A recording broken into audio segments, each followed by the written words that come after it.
friends, this is Vicki with Grandma Vicki Crafts, and I'm back in the kitchen. Today I'm going to be making my nuts and bolts for Christmas. So what I am using for ingredients are Shreddies, Honey Nut Cheerios, Crispix, Honey Nut Chex, some peanuts that are honey roasted, some plain peanuts, some pretzels, twists, some pretzel sticks, and then we have to have 2 cups of oil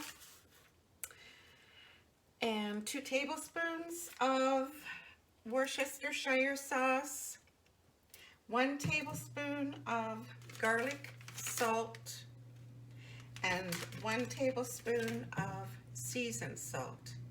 So we'll mix all of these ingredients together, and I'll put everything in my roaster, and it'll go in the oven at 200 degrees for 2 hours, and I will be stirring it every 15 minutes.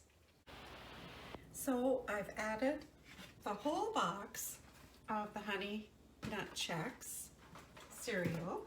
I added 8 cups each of the Shreddies, the Cheerios, and the Crispix.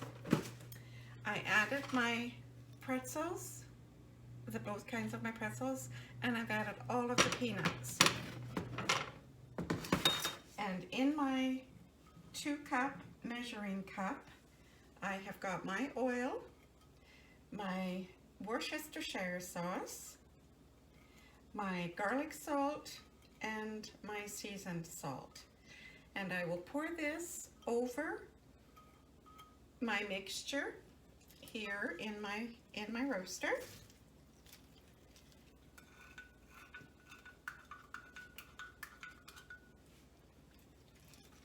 And then it's going to go in the oven, and I'm going to stir it every 15 minutes for the next 2 hours. So here we have it, friends. This is our nuts and bolts recipe for Christmas. So once this cools, I'm going to put it in some ice cream pails or some containers, and I'm going to put it in the freezer, because I always think things taste better when they've been frozen and come out of the freezer. So if you enjoyed this video on how I make my nuts and bolt recipes, please like, share with your friends, and if you have not already, please subscribe to my channel to help it grow. And always be kind.